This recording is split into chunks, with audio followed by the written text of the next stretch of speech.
Isang anak ng politika, si Juliana Jacinto.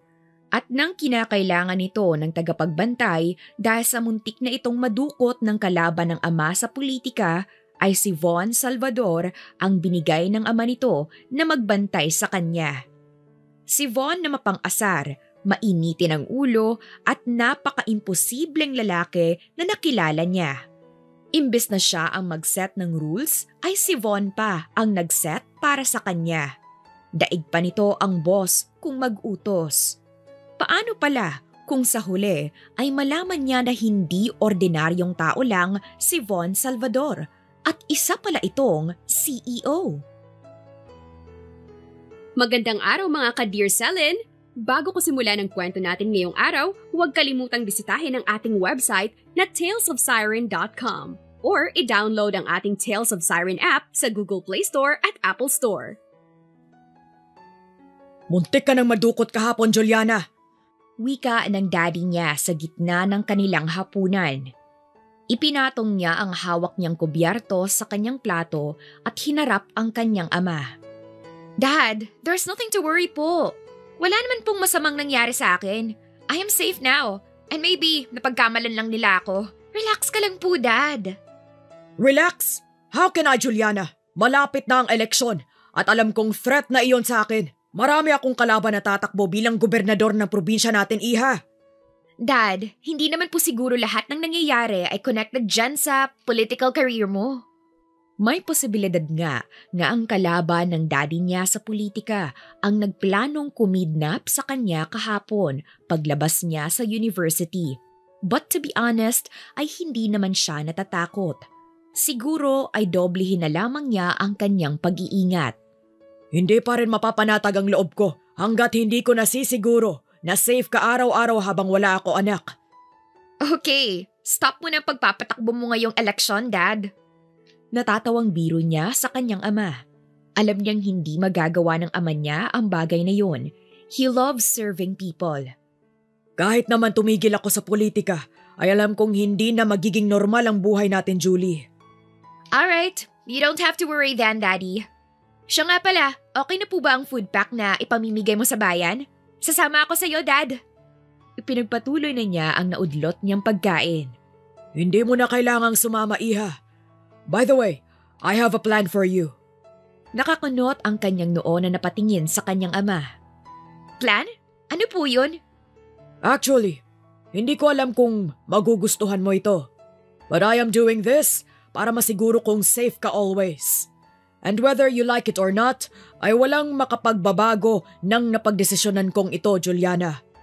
Mas na-curious pa siya dahil sa sobrang seryoso ng kanyang ama. Dad naman, huwag mo naman po akong pakabahin ng ganito. I hired someone para magbantay sa'yo, Julie.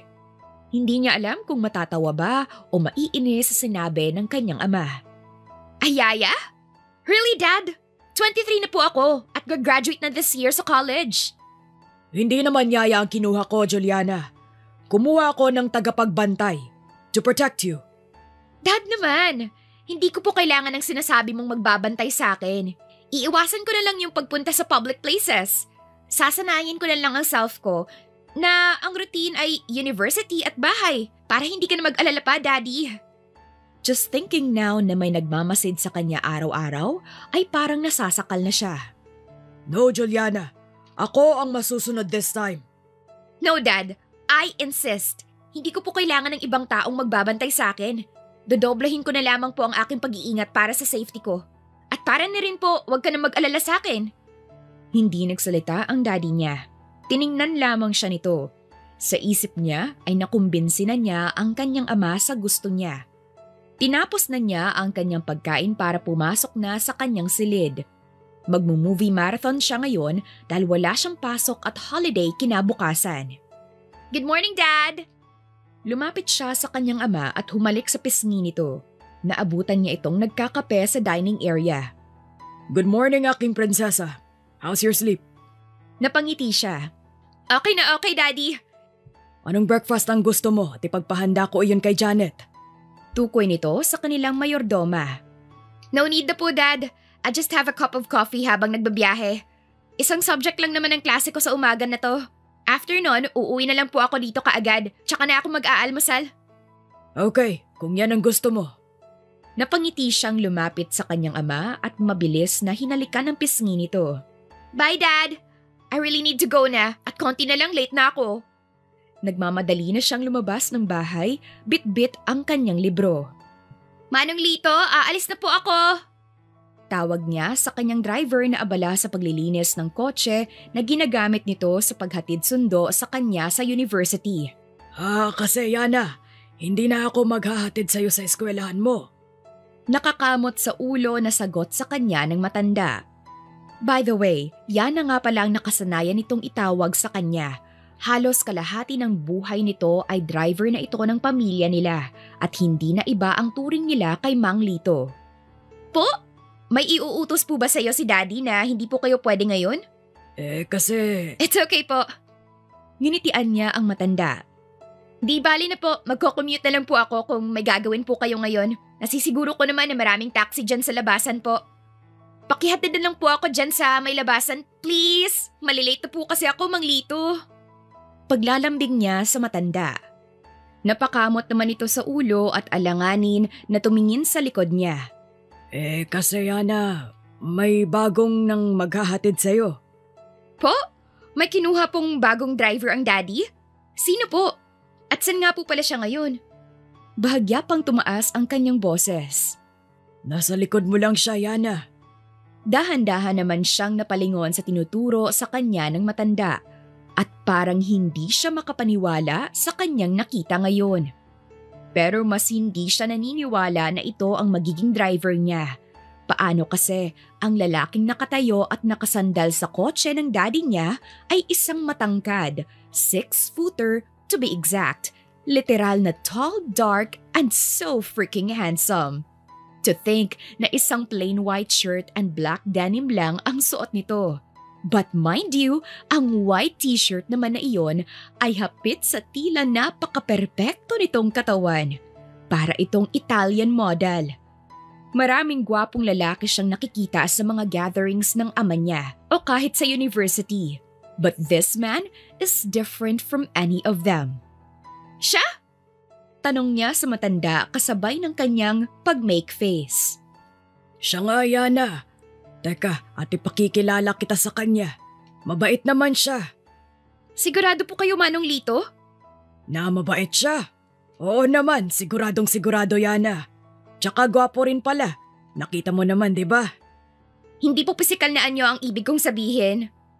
Deny niya kahit na ang totoo ay para siyang sinikmuraan habang nakatitig sa gwapong anyo ng lalaki. I mean, sigurado ba kayo na driver ang inaplayan niya? Oo naman, Yana. Binili na sa akin ng daddy mo yan.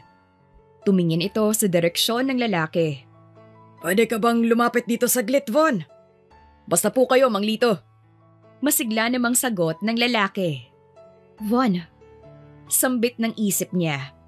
Bakit ba sobrang sexy ng pangalan na yon sa pandinig niya at talagang bagay na bagay sa aura ng lalaking ito? Eto na po bang babantayan ko, Mang Lito? Maangas na tanong ng lalaki nang makalapit ito sa kanila. Nasamyo pa niya ang pabango nito. Napaka-masculine nun at mukhang mamahalin. Saan naman siya kukuha ng pambili sa mamahaling pabango na yun? Naisip niya. Pero kaagad din niyang pinagalitan ang kanyang sarili dahil nagmumukha siyang matapobre at nahihiya siya sa kanyang sarili kapag may makakaalam sa naiisip niyang iyon. Public servant pa naman din ang ama niya. Isa pa, hindi siya pinalaking matapobre ng mga magulang niya. Yana, siya nga pala si Von. Von, ito nga pala si Juliana. Mabait ang batang ito, garantisado ko iyon. Nice meeting you, Madam Juliana. Inilahad nito sa kanya ang isang kamay nito. Napaismid siya. Paano kasi may pa-English pa itong nalalaman. Tapos parang naiirita siyang tumingin sa mga ngisi nitong tila siya inaasar. Si Mang Lito lang ang gusto kong maghatid sa akin. Hindi kita kilala at wala akong tiwala sa'yo. For the first time ay naging harsh siya sa kanyang pananalita. Kusa lamang lumalabas ang mga salitang iyon sa kanyang bibig at nagugulat na lamang siya. Pero kasi hindi rin niya mapipigilan ang biglang pagkainis niya sa lalaking ito. Mukhang isang pagkakamali naman pala ang sinabi mong mabait itong senyoritang ito, Mang Lito. Kita mo, mukhang dragon naman pala itong palaging nagbubuga ng apoy. Naiiling na komento ng lalaki. Ni hindi man lang nito isinaalang-alang ang mga sinabi nito. Napakabulgar at napakabastos nito. Binabawi na niya ang konsensya na nararamdaman niya kanina noong pinag-isipan niya ito ng hindi maganda. How dare you talk to me like that?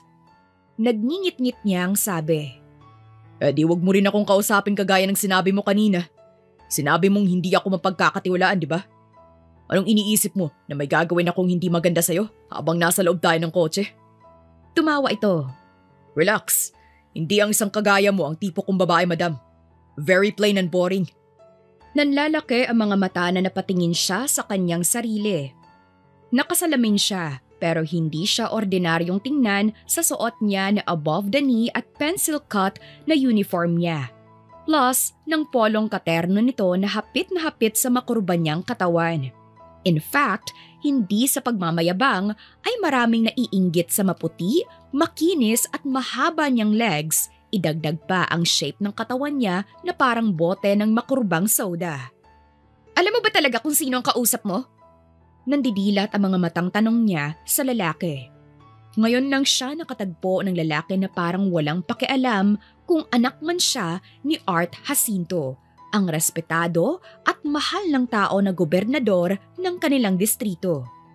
Common sense, Miss Jacinto. Huwag mong sabihin na makakalimutin ka na. Ilang minuto lang halos nang ipakilala ka sa akin ni Mang Lito. Tapos itatanong mo sa akin kung kilala ba kita. Hindi ko alam na joker ka pala eh. Yun nga lang, ang joke mo ay hindi mabenta sa akin. Sorry. Huminga siya ng malalim dahil sa inis na biglang bumangon sa kanyang dibdib.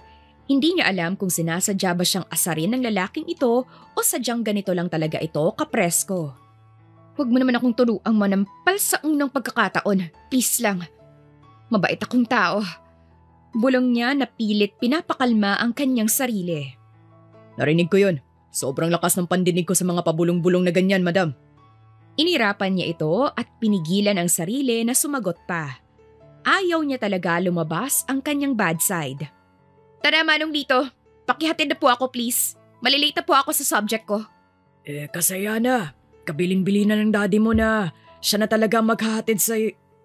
Ayaw mong pahatid sa akin? It's up to you. Pero malilate ka. Tumingin ito sa suot nitong relo. 10 minutes more at magsastart na ang klase mo, Madam Juliana. Don't tell me lahat ng schedule ko ay alam mo na? Nanlalaki ang mga matang tanong niya. Of course. That is my job. Ang alamin ng lahat ng schedule ng klase mo at ang lahat ng lakad mo. Ngumisi pa talaga ang lalaking presko sa kanya. Sinabi ng daddy sa'yo? Nope. Sa akin na lang yan kung paano ko nalaman, madam. As I said, trabaho ko ang bagay na yan. Sang agency ka ba kinuha ng daddy nang mapalitan ka ng isang disente? Isang tawang malakas naman ang sinagot sa kanya ng lalaki. 8 minutes left, Madam Juliana. Malilate ka na. Now, may dalawang options ka. Ang sumakay sa kotseng nakabukas na yan o hindi na lamang pumasok dahil ayaw mo sa isang gwapong driver ang maghahatid sa'yo sa university. Kapal talaga! Lunes na lunes sinisira mong araw ko. Dali-dali siyang pumasok sa nakabukas na kotse na itinuro nito kanina sa kanya. Kung hindi lang dahil sa may exam siya ngayon ay hindi siya magpapahatid dito. Ngayon lamang siya nakatagpo ng lalaking sobrang garapal. Kung hindi mo ba dinamihan ang drama mo sa umagang to, edi sana ay nasa eskwelahan ka na ngayon. Sabi ni Von nang tumatakbo na ang sasakyang minamaneho niya. Huwag mo na nga akong kausapin. Mawawala ang focus ko sa exam ko mamaya. Inirapan niya ito. Marami nang ang babaeng nagsabi sa akin na nawawala ang focus nila kapag nakikita nilang mukha kong to. Kasi nakakabanas ang pagmumukhang yan. Yabang talaga. Sigurado ka? Dahil libutin mo man ang lahat ng agency sa Pilipinas ay wala kang makikitang ganitong katikas na security, Madam Juliana.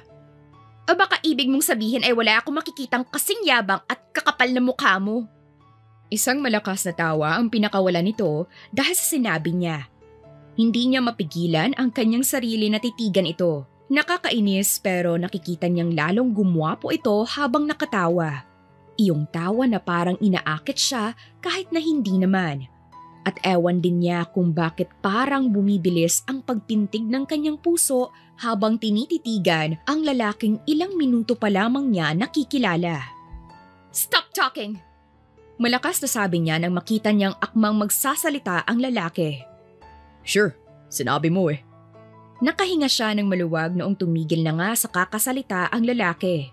Naisip niya na pag-uwi niya mamaya ay kakausapin niya ang kanyang ama na papayag na siyang may magbantay sa kanya basta palitan lang nito ang lalaking kasama niya ngayon. Kung maaari sana ay siya na ang pipili sa agency kung saang agency man ito kumuha ng magbabantay sa kanya. Nang marating nila ang university ay walang salita na bumaba siya ng kotse matapos nitong mag-park. Hihintayin kita rito hanggang sa matapos ang klase mo, Madam Juliana. Pahabol sa kanya ni Von. Hindi siya sumagot pero may isang pilyang idea ang pumasok sa kanyang utak at matapos nitong sirain ang araw niya ay napangiti na siya ngayon. Masigla na siya habang nasa klase dahil sa planong naisip niyang yon. Sabay na tayong lumakad palabas ng university. Si Maya na matalik niyang kaibigan. No, Maya. Mauna ka na at dadaan pa ako sa library. May libro lang akong hihiramin doon. Nagmamadali ka at may lakad ka pa, di ba? Ay, oo nga pala. May lakad kasi kami ni Mama at nagpapasama siya sa akin mamili ngayon. Napasimangot pa ito. Type ko pa naman sanang tumambay ngayon sa bahay niyo. Napangiti siya. Umaayon talagang lahat sa kanyang mga plano. It's okay, Maya. Marami pa namang araw. And anytime pwede ka namang pumunta sa aming bahay para tumambay. Basta wala tayong klase. Alam mo naman na nag-iingat ako ngayon at hindi pwedeng pagala-gala. Sabagay. So, mauuna na ba ako? Kanina pa kasi naghihintay si Mama sa akin eh. Go lang!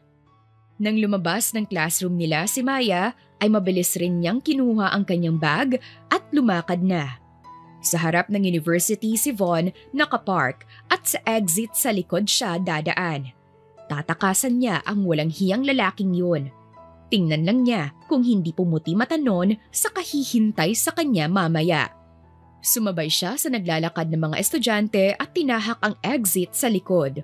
Malapad ang pagkakangiti niya nang tuluyan siyang makalabas ng university. Good job, Juliana! Puri pa niya sa kanyang sarili. Nang makita niya ang taxi na paparating, ay kaagad niyang pinara iyon. Akmang bubuksan na niya ang pinto ng taxi nang tumunog ang cellphone niya. Bagong number ang tumawag, kaya sinagot niya kaagad iyon sa pag-aakalang importante ang tawag na iyon. Sumenyas siya sa taxi driver na sasagutin lang niya ang tumatawag sa kanyang cellphone. Yes, hello? Where are you? Ilang minuto nang tapos ang klase mo. Iritadong sabi ng baritonong boses na nasa kabilang linya. In fairness, ang sexy at suwabe rin ng boses ng Hudyo sa kabilang linya. Umuwi na ako at wala ka nang hihintayin dyan.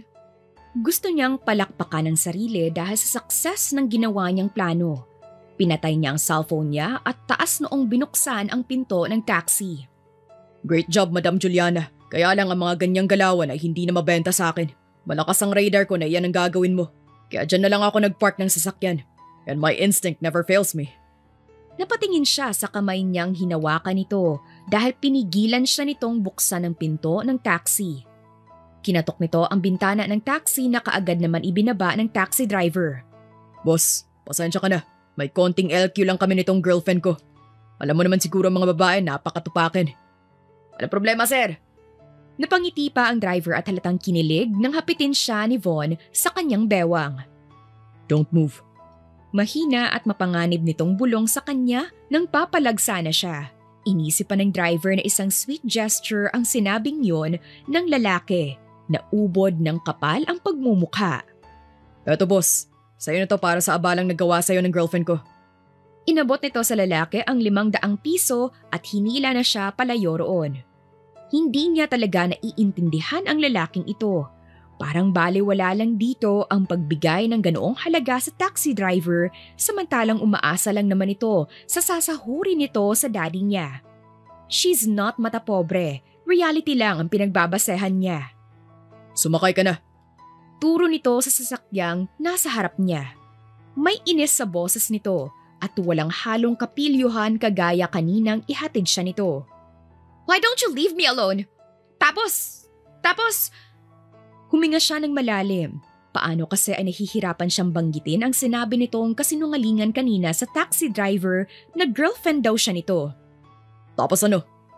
Tanong nito na tila naubos na rin ang pasensya sa kanya. Tapos, mas lalo pa siyang hindi makapagsalita nang maipit siya sa pagitan ng kotseng sinasandalan niya at sa kamay nitong nakatukod sa tagiliran niya. Say it. Utos naman ito. Tapos, sinabi mo pang girlfriend mo ako. That's the biggest lie, and I hate it.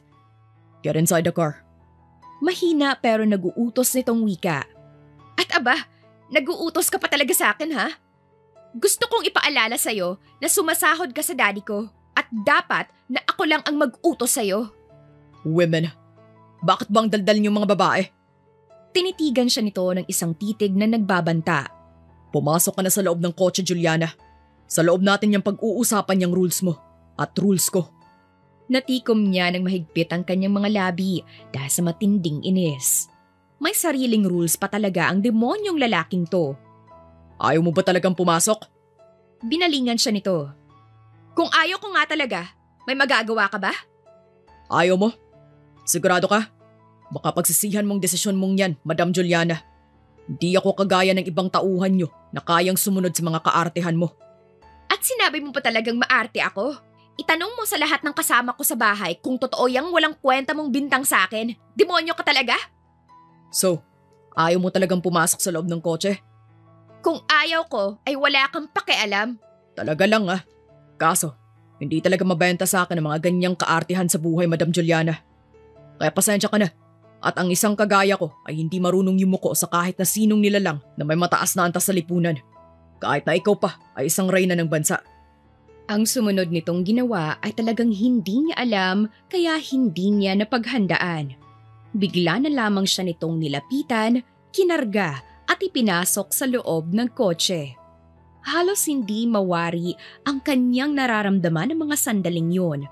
Iyong tipong naiinis siya ng sobra sa lalaki pero para siyang himatayin ng masamyon niya ang napakabangong amoy at hininga ng lalaki. Pati na rin ang mainit nitong mga braso na nakapulupot sa kanyang katawan. First time niyang makaramdam ng ganoong damdamin para sa isang opposite sex. Ganyan lang naman sana kadali ang sitwasyon natin kung hindi mo lang ginawang komplikadong lahat sa atin, Madam Juliana. Lalo pa siyang natulala ng dumukwang ito sa kanya. Naging madumi ba ang utak niya kung iniisip niyang hahalikan siya ni Von? Don't you dare do that! Never! Isang malakas na manatawa ang pinakawalan nito na ikinalaki ng kanyang mga mata. Hindi ko alam na ganoon pala talaga kadumi ang pag-iisip mo. Iniisip mo ba talagang hahalikan kita? Inilapit naman ito sa kanya ang mukha nito. Lalo lang siyang kinabahan. Hindi ako nang hahalik ng mga babaeng hindi ko type, Madam Juliana. Kung iniisip mong hahalikan kita, keep on dreaming. Ikakabit ko lang ang seatbelt mo. Baka kasi magtangka ka na namang takasan ako. Napasiksik siya sa kanyang upuan at sunod-sunod na napalunok. Hindi niya talaga malaman kung ano ang gagawin at sasabihin niya sa mga sandaling ito. I will set a rule for you. Makinig kang mabuti, Madam Juliana, dahil hindi ko ugaling nagpaulit-ulit ng mga sinasabi ko. Mainipin akong tao. Rule? The nerve of you! Ikaw pang may ganang mag-set ng rules gayong ikaw tong binabayaran ng daddy ko? Kaya nga magsiset ako ng rules para magampanan ko ng maayos ang aking trabaho. Hindi mo na kailangan pang gawin yan dahil sasabihin ko sa daddy na iba na lamang ang kunin niya at ibalik ka na lamang sa agency niyo. Ayokong makasama ang isang demonyo sa araw-araw ng buhay ko. Sabihin mo man yan sa daddy mo na hindi na magbabago ang sitwasyon. Ako at ako lang ang mapagkakatiwalaan niya pagdating sa prinsesa niya. Kaya makinig ka. Una, kung may pupuntahan ka, ay dapat saktong oras ng alis mo ay nasa loob ka na ng sasakyang ito. Dahil kung malilate ka lang ng 1 minuto, ay ayaw ko nang ipagmaneho ka at hindi ka makakaalis dahil hindi papayag ang daddy mo na hindi ako kasama mo. Mainipin akong tao, kaya tandaan mo yang mabuti. Huwag mo nang ituloy pa. Patapusin mo muna ako sa mga sinasabi ko. Ito na ang pangalawa. Pinagbabawalan kitang may manligaw sa'yo. My God! Naririnig mo ba yung sinasabi mo? Kahit ang daddy ay hindi nakikialam sa personal na buhay ko, lalo na sa love life ko. Hindi kita tatay, no? Di mo nga ako tatay. Pero ako ang pinagkakatiwalaan ng tatay mo pagdating sa kaligtasan mo. Kaya alam ko kung ano ang dapat at hindi para sa'yo. Pangatlo, bawal na bawal mong gawin ang ginawa mo kanina sa akin. Dahil tumakas ka man ay magkikita at magkikita pa rin tayo kahit saan ka man magtago. Remember, malakas nga itong radar ko. Nababaliw ka na ba? Pasinghal niyang tanong dito. Para siyang matatawa na maiiyak dahil sa matinding pagkainis niya sa lalaking ito. Ang mga bagay na napaka-imposible ay ginagawa nitong posible na animoy hindi iyon makakaapekto sa kanya. Pang-apat, pwede mo akong utusan kung ito ay related sa trabaho ko sa'yo. Pero kung hindi, ay hindi ka pwedeng mag-utos sa akin. Lastly, hindi ako baliw. And let me finalize all my rules for you, Madam Juliana. Isa man sa mga rules kong yan, ang babaliin mo ay may parusa akong ibibigay sa'yo. Hindi ko sigurado kung magugustuhan mo ito. Pero isa lang ang sigurado ako. Lahat ng gagawin ko sa'yo ay may basbas sa daddy mo. Kaya wag na wag ka magkakamali, madam. Isusumbong kita sa daddy ko. Muli lang itong natawa ng malakas. Magsusumbong ka? Ngayon na ba? Sige, samahan pa kita. Sa sobrang galit niya ay binuksan niya ang pinto ng kotse kahit na tumatakbo pa ito. Balak niyang bumaba at bahala na kung madisgrasya siya. Pero bago niya gawin ang bagay na yun, ay narinig niya ang pag-click ng lock sa pinto ng kotse. Marahas siyang napatingin sa lalaking nakangisi habang nagko-concentrate sa pagmamaneho nito. Oops, I saw it coming. Kaya inunahan na kita, madam. Huwag mo nang tangkain pa ang masamang balak mong yan. Saglit siya nitong tinitigan. Hold your breath and let's drive home fast. Napatili pa siya nang bigla nitong patakbuhin ng sobrang bilis ang sinasakyan nilang kotse.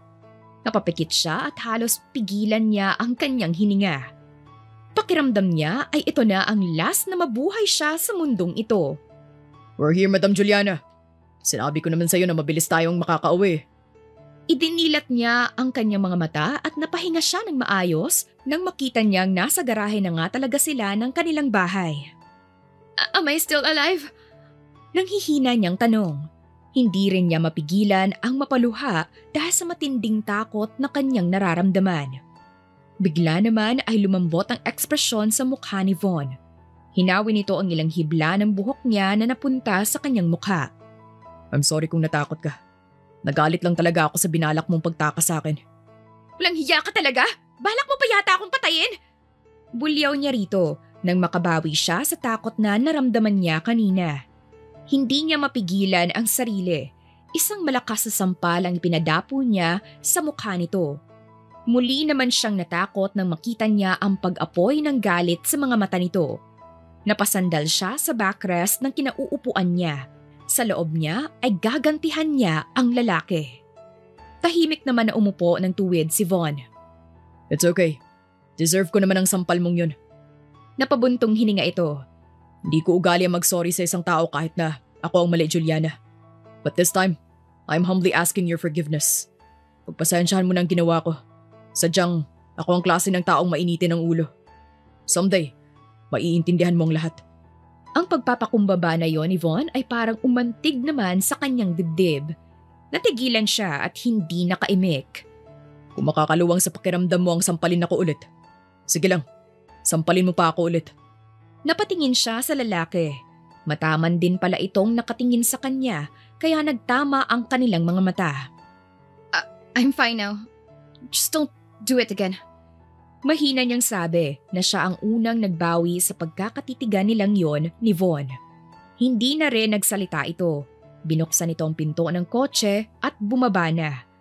Kahit paano ay gentleman din pala ang lokong ito nang pagbuksan siya nito ng pinto. Tahimik lang niyang kinuha ang mga libro niya at bumaba na. Wala ring salita na lumakad siya para pumasok na sa kanilang bahay. Medyo malayo na siya nang marinig niya ang pahabol na sinabi ni Von. Dito lang ako nakabantay sa'yo, Madam Juliana. Kung aalis ka, ay huwag mong tangkain na sa likod ng bahay niyo dumaan. At palabas ka pa lamang ay inaabangan na kita. Akala niya ay magiging mabait na ito matapos itong humingi ng pasensya kanina. Pero parang hindi na maalis sa sistema nito ang pagkademonyo. Kaagad niyang sinabi sa kanyang ama ang kagustuhan niyang ayaw niya nang magbabantay sa kanya o kahit napalitan na lamang ng ama niya si Von. Pero mahigpit ang pagtanggi ng daddy niya. Alam daw nitong tanging si Von ang maaasahan pagdating sa bagay na yan. Gusto man niyang magtampo sa kanyang ama ay wala rin naman siyang magagawa. Kilala niya ang daddy niya. Kapag sinabi nitong iyon na yon ay wala na rin makapagpapabago pa roon. Pagtitiisan na lamang niya ang bagay na yon. Nangako naman ang kanyang ama na matapos ang eleksyon ay hindi na siya nito pababantayan pa kay Von o kahit sa kanino. May lakad ka ba, madam? Nakanyising tanong sa kanya ng demonyong si Von. Inirapan niya ito. Sana nga lang ay wala na lang. Padabog niyang binuksan ang pinto ng kotse. Malaking pasasalamat niya na ilang araw siyang walang klase dahil hindi niya makakasama ang lalaking daig pa anak ni Satanas sa ugali. Ang aga pa lang dito sa daigdig. Para ka ng pinakain ng 10 hilaw na ampalaya. Komento nito pagkaupo sa driver's seat. Ayaw niyang tumingin dito dahil naiinis siya. Madalas niyang mahuli ang sariling lihim na humahanga sa kagwapuhan nito. Lalo kapag nakangiti at lumilitaw ang mapuputi nitong ngipin at mga dimples. Pagtuunan mo na lang ng pansin pagmamaneho mo dyan. Huwag mo akong kausapin. Sabi nila, masusungit daw ang babaeng nireregla.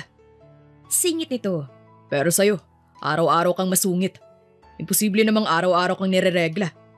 Sa'yo lang ako ganito. May lihim ka bang galit sa mga gwapo? Gwapo? Nagwagwapuhan ka ba sa sarili mo? Umagang-umaga pa lang, nagkakalat ka na ng bagyo at ipo-ipo. Isang malakas na tawa ang pinakawala nito. Allergic ka sa mga gwapo? Hindi mo ba nakita ang manliligaw kong team captain sa engineering?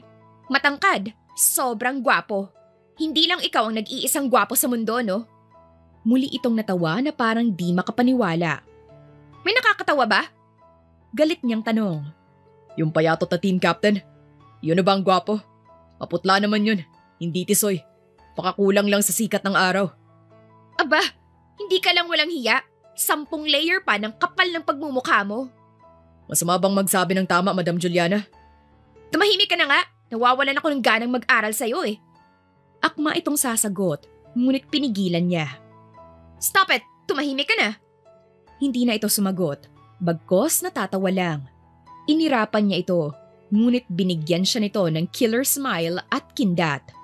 Nakapapan niya ang kanyang dibdib dahil pakiramdam niya ay tatalon palabas ang puso niya. Iyon ang araw-araw na routine ni Juliana. Pakiramdam niya, pasan niya ang mundo dahil lagi siyang inaasar ni Von. Hi Juliana! Bati ni Kent nang palabas na siya ng campus matapos ang huling subject. Matagal na itong nagpaparamdam sa kanya, pero nayayabangan siya rito dahil bully ito at anak ng isang abogado. Hello! Tanging sagot niya sabay talikod. Bakit ang ilap mo? Matagal na kitang gustong yayain, pero iniiwasan mo ko. Di naman sa ganon, Kent. Nagmamadali lang ako at may lakad pa ako ngayon. Pwede mo naman pauwi ng driver mo. Ako na lang maghahatid sa'yo. Pagpupumilit nito, sumasabay sa mabilis niyang lakad. Natawa siya sa sinabi ni Kent. Akala nito simpleng nilalang lang si Von Salvador. Please lang, kahit ngayon lang, pagbigyan mo akong ilabas ka. Promise, tutulungan ko daddy mo sa pangangampanya. Bahagya siyang natawa. Kung iboboto mo si daddy, gawin mo yan ng maluwag sa loob, hindi dahil may kapalit. Are you insulting me, Juliana? Bulyaw nito. Ha? Bakit ko naman yan gagawin? Hindi ko ugaling mang insulto, Kent. Hindi. Narinig mo bang sinasabi mo? Insulto yan sa akin. Kung yan ang tingin mo, bahala ka na. Nagmamadali ako. Binilisan niya ang lakad. Pwede ba? Huwag mo kong talikuran. Bigla niyang naramdaman ang paghawak ni Kent sa braso niya. Iwinaksi niya iyon. Hayaan mo ko at huwag mo na akong kausapin pa ulit, Kent. Halos tumakbo siya papunta sa gate. Kinakabahan dahil halos walang tao. Marami na rin siyang narinig na hindi maganda tungkol kay Kent. Kapag gusto ko, nakukuha ko, Juliana. Lalo siyang kinabahan nang muli siyang hawakan ni Kent at mas mahigpit ngayon.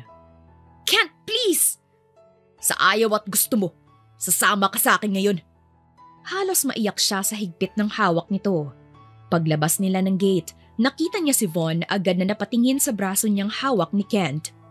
Von, Aniya, halos di lumalabas ang boses niya.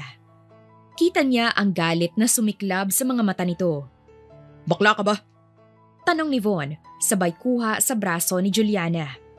Kung hindi, dapat alam mong hindi ganyan humawak ang lalaki sa babae. Nasaktan mo siya. Ang babae, iniingatan, hindi sinasaktan. Sino ka para pagsabihan ako? Ha? Tatay ka ba niya? Hindi ako tatay niya. Pero binigyan ako ng tatay niya ng karapatang protektahan siya laban sa mga kagaya mo. Hinatak siya ni Von palapit. Nawala ang takot niya nang maramdaman ang bisig ni Von. Ligtas ang pakiramdam niya. Utusan ng tatay niya. Baka di mo kilala kung sino ako. Hamon pa ni Kent. Bakit kita kailangan kilalanin? Anong pakialam ko sa'yo? Talaga lang nga. Bigla uling hinila ni Kent ang braso niya at napaiyak siya. Binabalaan kita. Walang pwedeng humawak kay Juliana ng labag sa kalooban niya. Ayaw siyang bitawan ni Kent kaya sinuntok ito ni Von. Tumumba si Kent at nang tatayo para gumante, sinipa agad ni Von. Isusumbong ka sa tatay kong abogado. Kung sira ulo ka, mas sira ako. Huwag mo kong takutin gamit ang tatay mo. Wala pa akong kinatatakutan. Ani Von, galit na galit. Nang lalapit pa sana si Von kay Kent, hinawakan niya ang kamay nito. That's enough. Kalma niyang sabi. Unti-unting nawala ang galit ni Von habang nakatitig sa kanya. Humigpit ang hawak nito sa kamay niya at tila may bumundol sa dibdib niyang nagpapabilis ng tibok ng puso. Ayos ka lang. May ginawa pa ba sa yung hayop na yan bukod sa paghawak sa braso mo?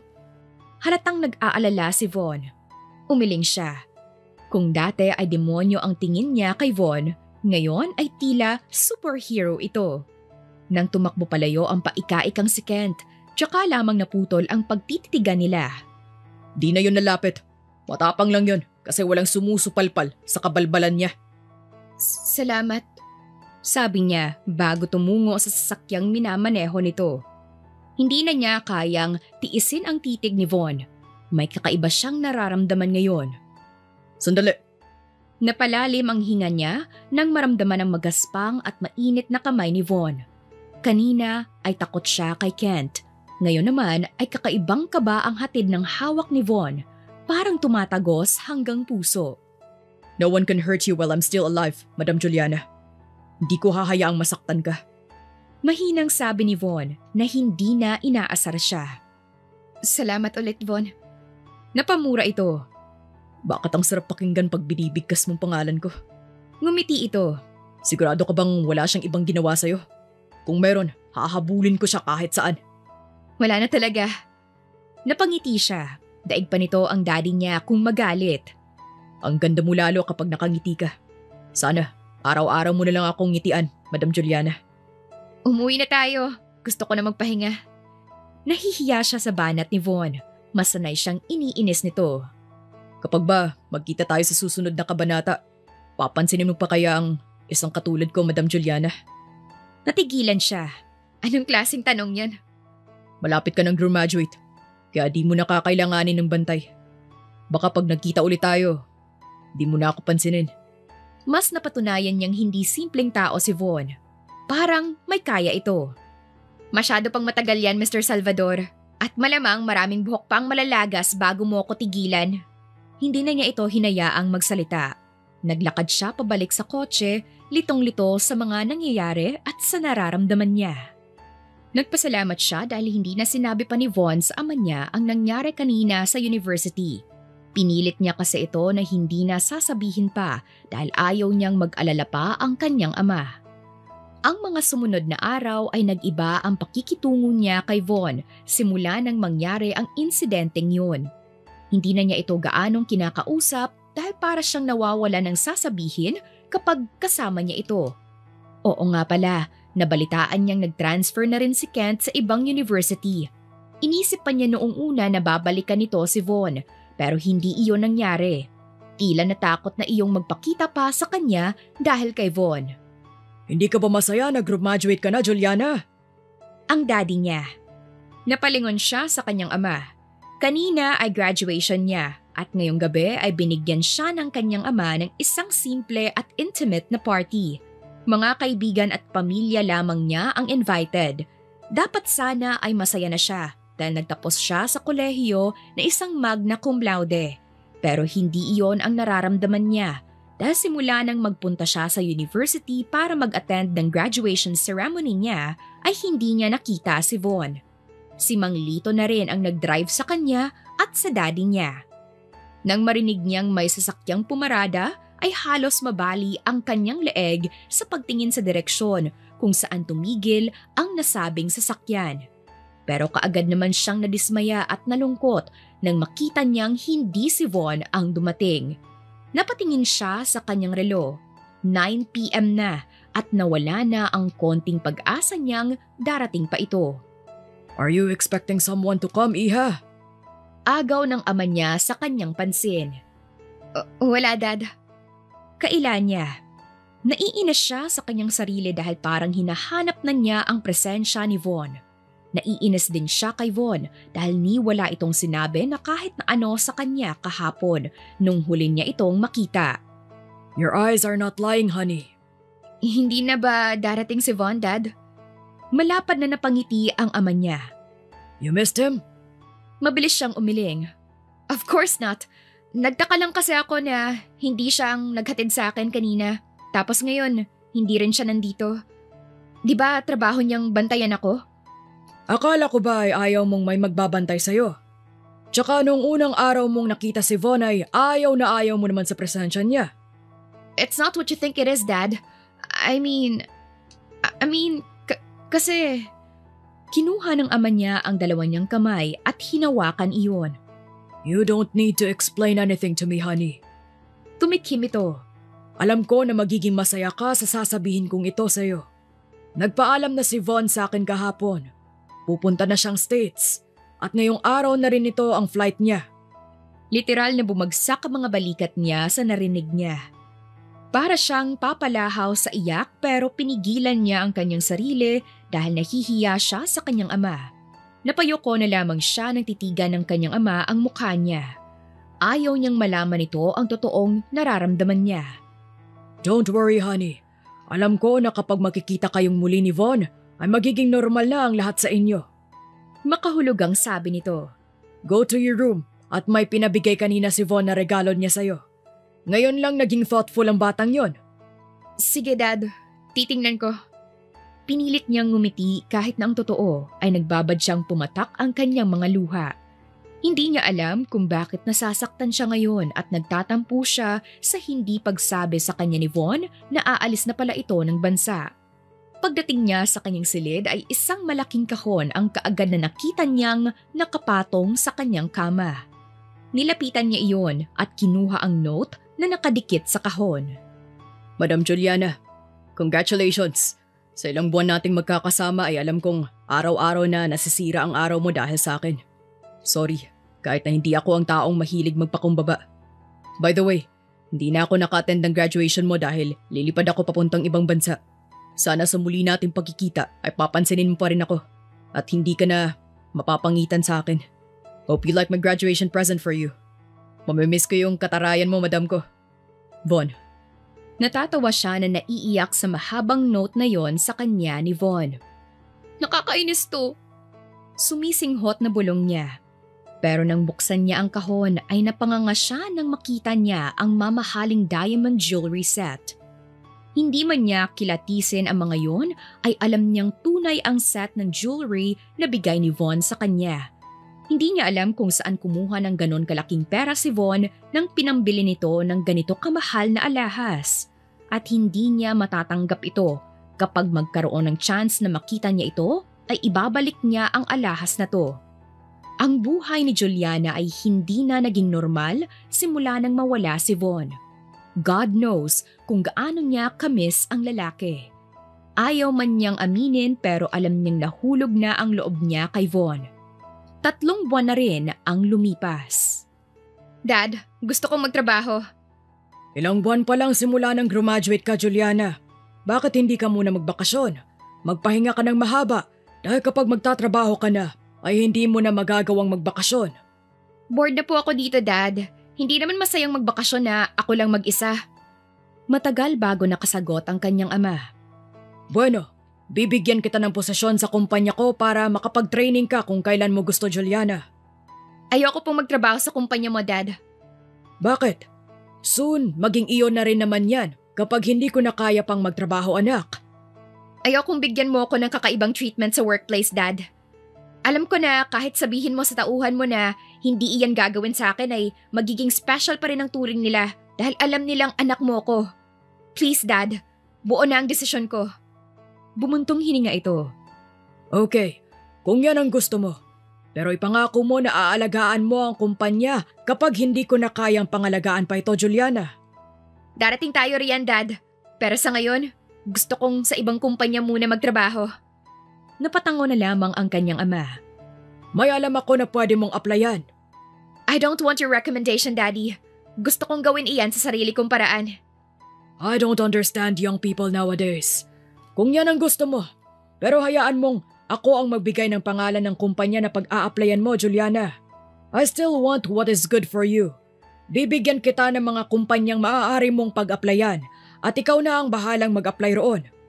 Malapad siyang napangiti sa pagpayag ng daddy niya. Mas okay na ang ganoong suggestion nito kaysa sa ito ang maghanap ng trabaho para sa kanya. That sounds good, Dad. Payag po ako. Thank you, Dad. Malambing niyang niyakap ang kanyang ama. Napangiti siya habang nakatingin sa monitor ng kanyang computer. Halos isang buwan na siya na nagtatrabaho sa isa sa pinakamalaking kumpanya rito sa Pilipinas. May mga branches rin ito sa ibang bansa.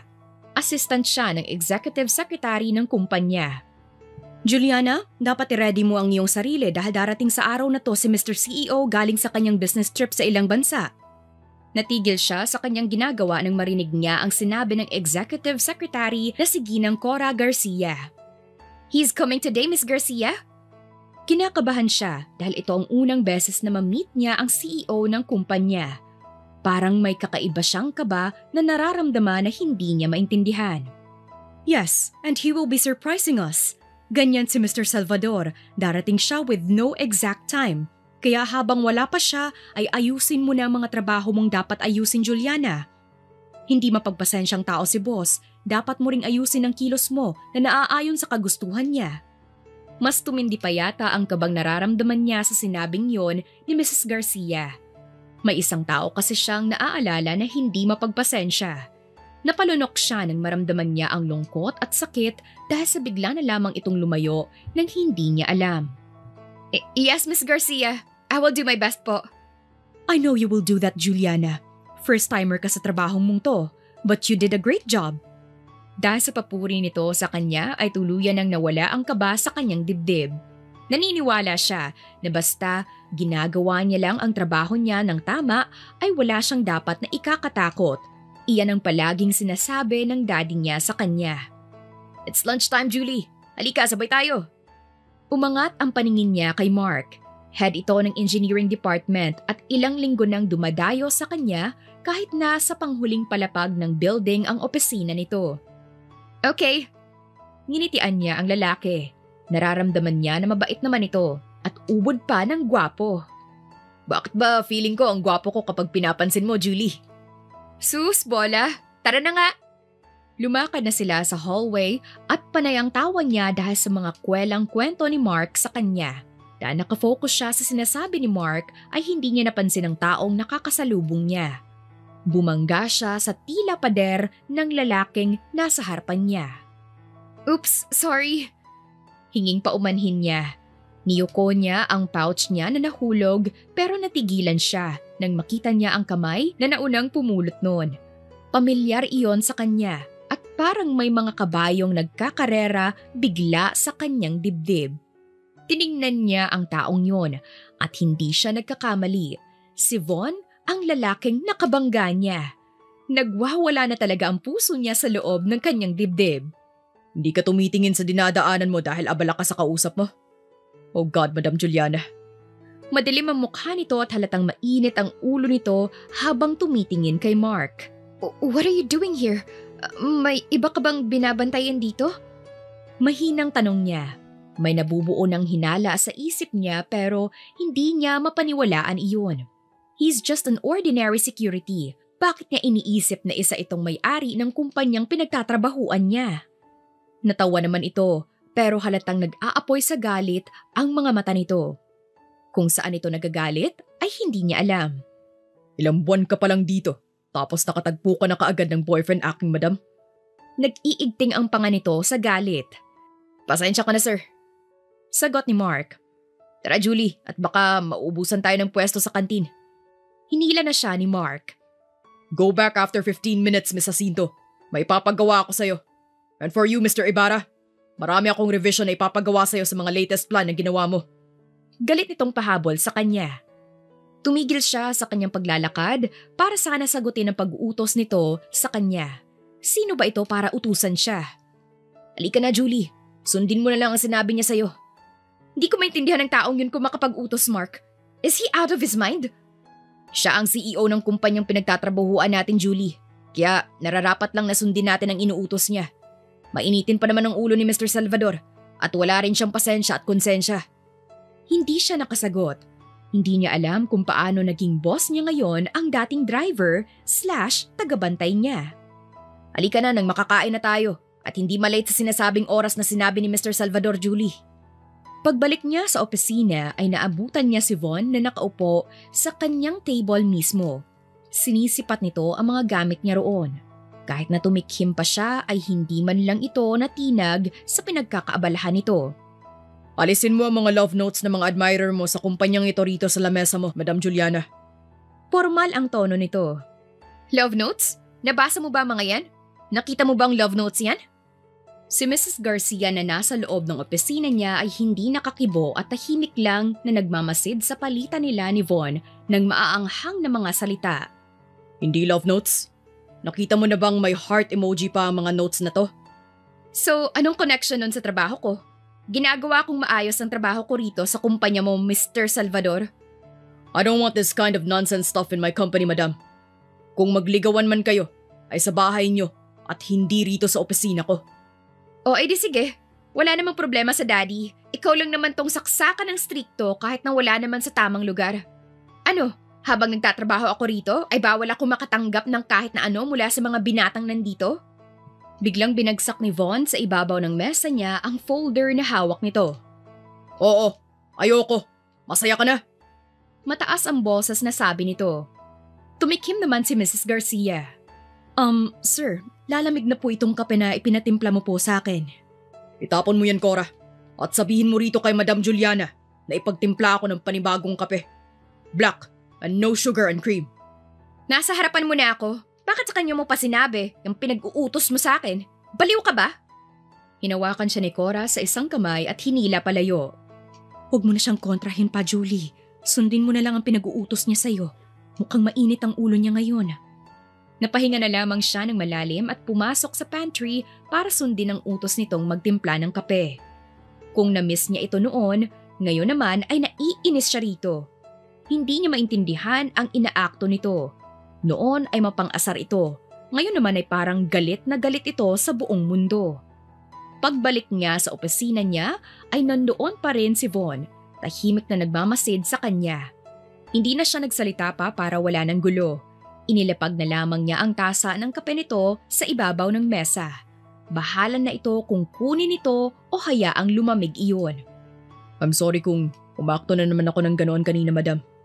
Tila hirap itong paghingi ng pasensya sa kanya. Ikinibit na lamang niya ang kanyang mga balikat at nagsimula ng magtrabaho. I'm talking to you. Narinig mo ba ang sinabi ko? Sabi ko, sorry Madam Juliana. Okay na po, boss. The damage has been already done. Marami pa po akong gagawin. May ipag-uutos pa po ba kayo sa akin? Wala na. I just don't want you seeing around with other men, madam. Yan ang mahigpit kong pinag-uutos sa'yo.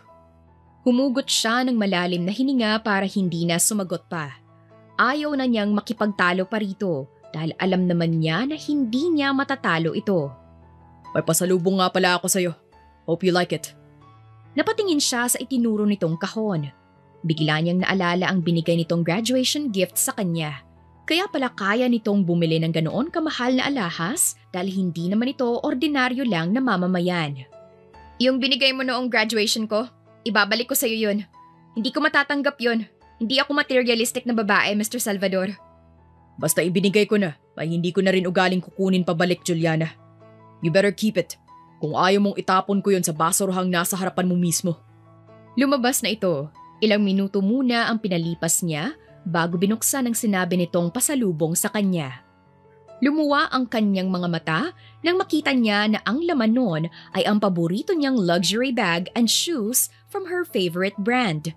Sobrang mahal nito at kung galing lamang sa sarili niyang savings ay hindi niya mabibili ang ganoon kamahal na gamit. Madam Juliana, keep it or I will throw it away. I wish we could talk seriously someday. Von. Kung tatanungin si Juliana, ay ayaw na niyang magtrabaho pa sa kumpanya ni Von dahil siya na lamang ang nahihiya sa ibang empleyado nito sa alitan nila ng salita. Para silang aso't pusa ni Von. Kapag may binatang mag-imbita sa kanyang kumain sa labas ay hindi naman natutuloy iyon dahil kaagad na humaharang si Von. Malamang boss ito at natatakot na rin ang mga kalalakihan na lumapit pa sa kanya. Para siyang mamahaling tanim na binabakura ni Von para walang kahit na sino ang pumitas kahit na isang dahon lamang niya. Matagal na tayong hindi nag-uusap, Julie. Namiss na kita. Wika ni Mark nang magkita sila sa isang event ng kumpanya. Ikaw lang naman tong masyadong busy riyan. Pabiro niyang siniko ang kanyang kaibigan. Paano kasi itong si boss? Kapag alam niyang yayayain kita, kaagad akong tawagin para lang maiparevise raw na plano. Ang ending, hindi naman pala gagamitin ng revision na pinagawa sa akin. Naiiling na tugon ni Mark. Palibhasa kasi iyang boss mo ay patandang binata na, kaya mainipin. Uy, baka marinig ka niyan, Julie. Sus, grabe ka naman kung matakot sa kanya, Mark. Hindi naman siya mamamatay tao. Malakas siyang natawa. Julie, awat na. Bulong sa kanya ni Mark. Totoo naman kasi, Mark. Hindi yun papatay ng tao. Bakit ilag na ilag kayo? Julie, please. Tila takot na sabi ni Mark. Kasi hindi niyo siya kinakalaban. Kahit nakikita niyong mali naman siya. Hindi niya natapos ang sinasabi niya nang biglang may humila sa kanya mula sa kanyang likod. Napasobsob siya sa dibdib nito at nanlaki ang mga mata niya nang mapatingin siya kay Von. Bigla siya nitong kinabig sa batok at hinalikan ang nakaawang niyang mga labi. Napapikit siya nang malasahan niya ang matamis na una niyang halik. Nanggaling pa iyon sa lalaking lihim niyang iniibig. Narealize na niya ngayon kung bakit siya nalungkot noong umalis si Von. Dahil pala, nahuhulog na nga ang loob niya rito. Ayan, pinatahimik na kita. Kanina ka pa kasi daldal ng daldal tungkol sa akin. Napahawak siya sa kanyang mga labi. Pakiramdam niya ay parang naiwan pa roon ang mainit at mabangong mga labi ni Von. Napatingin siya kay Mark. Nakatulala lang ito sa kanila ni Von. Parang hindi ito nakagalaw dahil sa pagkagulat sa ginawa ng boss nila. Tahimik din niyang tiningnan ng maraming empleyadong nandoon sa function hall. Parang nanonood ang mga ito ng live action nila ni Von. Hiniling niya na sana ay lamunin na lamang siya ng lupa dahil sa matinding hiya na kanyang nararamdaman. At sinabi mong hindi ko kayang pumatay ng tao. Subukan mo pang kausapin ng lalaking yan ngayon, Madam Juliana. At patutunayin ko sa'yo na mali ang lahat ng sinabi mo sa lalaking yan. Binalingan naman ito si Mark. Ipilit mo pang panliligaw mo sa Madam Juliana ko, Mr. Ibarra. And you're fired. Hindi ako nagbibiro. Madam Juliana ko. Sa lahat ng sinabi ni Von ay iyon lang ang nag-sink in sa kanyang utak. Paano kasi ay parang naging instant celebrity siya sa lahat ng empleyado sa kumpanya ni Von. Sa lahat ng binatang nandito, tandaan niyo ang sasabihin kong ito sa inyo. Walang pwedeng lumapit sa aking Madam Juliana dahil magsiselos ako. Kapag hindi kayo makikinig sa akin, pasensyahan na lang tayo. Pero kailangan ko na kayong personalin. Kasi aalisin ko sa kumpanya ko ang lahat ng lalaking magtangkang manligaw kay Juliana. Lumakas ang hiyawa ng mga empleyado sa sinabing yun ni Von. Halos ang lahat ay napatili sa sobrang kilig. Siya man ay parang nagising sa pagkakahimbing. Ang puso niya ay hindi na naging normal ang pagtibok. Magsaya ang lahat ngayong gabi. Sabi pa nito bago nito hawakan ang isang braso niya at hilahin siya palabas ng function hall na yon. Alam mo ba na nagagalit ako kasi namimiss kita ng sobra? Pero maabutan lang kitang kumakausap ng ibang lalaki. Alam mo ba kung gaano ang gusto kong gawin sa mga lalaking lapit ng lapit sa'yo? Gusto kong pilipitin ng mga leeg nila, Madam Juliana. Wait, anong sinasabi mo kanina na mahal mo ko? Tapos nagsiselos ka? Hindi ako ang klase ng tao na umuulit ang sinasabi, Juliana. Pero dahil yan ang gusto mo, ikaw ang masusunod. I fell in love with you the first time I saw you, Juliana. Kahit na ikaw ang pinakamasungit na babaeng nakilala ko, ay ikaw rin ang pinakamaganda at hindi ko mapigilan ang sarili kong umibig sa'yo. Ilang minuto pa siyang napatulala at iniisa-isa sa isip niya ang mga sinabi ni Von. Hindi siya makapaniwala na matagal na pala siya nitong mahal. Iunti nang umaapaw sa kanyang puso ang saya. Mahal rin kasi niya ito. Hindi niya alam kung kailan nagsimula, baka noong unang beses din niya itong nakita. Wala ka bang sasabihin? Naiinis ka ba lalo sa akin dahil sinabi kong mahal kita at… Mahal din kita, Von. Agaw niya sa sinasabi nito. Kung hindi niya sasabihin iyon ngayon, ay baka hindi na niya masabi pa mamaya. Alam mo ba na masama ang loob ko nung basta ka nalang umalis na hindi man lang nagpapaalam sa akin? Noong araw ng graduation mo, ay dumalo ako bago ako umalis papuntang airport, aking madam. Hinila siya nito at niyakap sa kanyang bewang kaya napaupo siya sa kandungan nito. Bakit hindi ka man lang nagpakita sa akin? Nagtatampo pa rin siya. Sabi mo kasi, kapag nakikita mo ko ay nasisira ang araw mo. Kaya sa araw na napakahalaga sa'yo, ay hindi na ako nagpakita para hindi na masira ang araw mo. Bakit mo naman nasabi yan? Na hindi mo man lang ako tinatanong? Because your happiness is all that matters to me, madam. And I love you, Von Salvador. And I love you so much, aking madam. Yumakap ito sa kanya at hinalikan siya. Hinayaan niya ang kanyang sarili na mangibabaw ang kanyang damdamin. You're not an ordinary na tagabantay kung ganun? Tanong niya nang sandali siyang bitawan ni Von. Natawa ito. Sorry kung hindi ko sinabi. Actually, hindi ka naman kasi nagtanong. Inaamin ko na hindi ako mabait bago kita nakilala, aking madam. Mainitin ang ulo ko. Wala akong pasensya sa lahat ng bagay.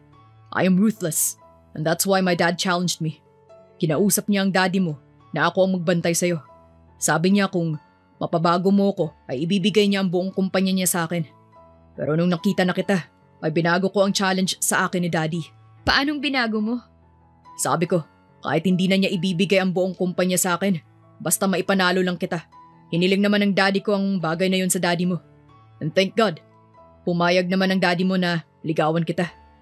Hindi siya makapaniwala sa mga narinig niyang sinabi nito. Para siyang lumulutang sa alapaap sa matinding kaligayahan na kanyang nararamdaman. At hindi mo man hiniling sa akin ang magbago. Pero dahil sa'yo, ay nagbago ako nang hindi ko namalayan, Juliana. At dahil iyan sa pag-ibig ko sa'yo. I love you. Bulong nito sa kanya. Hindi na siya sumagot pa. Hinila na lamang niya ito at tinugon niya ang mga sinabi nito sa pamamagitan ng paghalik niya rito. Nang gabing yon ay kaagad siyang pinakilala ni Von ng formal sa buong empleyado nito na official na ang relasyon nilang dalawa. Marami ang natuwa at kinilig at hindi naman maitatanggi na may ilang kadalagahan ang naiinggit sa kanya. Pero wala na siyang pakialam pa. Ang mahalaga ay nagmamahalan sila nitong dalawa. Hindi siya pinatigil ni Von sa kanyang trabaho sa kumpanya nito, pero siya ang kusang nag-resign. Ayaw niyang isipin ng ilan na binibigyan siya nito ng special treatment dahil sa kasintahan siya nito. Noong monthsary nila ni Von ay nag-propose ito ng kasal sa kanya, kasama ang pamilya nito at ang pamilya niya. Natuwa ang daddy niya dahil boto ito kay Von para sa kanya. Hindi rin pinatagal ni Von ang lahat, kaagad siyang pinakasalan nito. At wala na siyang mahihiling pa. She got a protective, humble, and super loving husband in the universe. Bakit namumutla ka? Babe, para akong mahihimatay. Kinakabahan ako sa panganganak mo. Nagle-labor siya pero natawa siya dahil sa reaksyon ni Von. Mas kinakabahan pa ito kaysa sa kanya. Huwag mo kong tawanan, madam. Sinasabi ko sa'yo, iyan na ang una at huli nating magiging anak. I hate seeing you in pain. I love you. I love you, madam. I love you too, Von. Mahinang sabi niya bago sinunod ang utos ng OB niya na umere siya. Isinilang niya ang isang healthy bouncing baby boy na pinangalanan nilang Vance. Marami ang nagagawa ng pag-ibig, kaya nitong baguhin ang pananaw ng isang tao. At kay Von, mabuti na siyang tao. Pero mas naging mabuti pa siya dahil binago siya ng pag-ibig niya kay Juliana. Totoo nga ang kasabihan na love can move mountains. Wakas.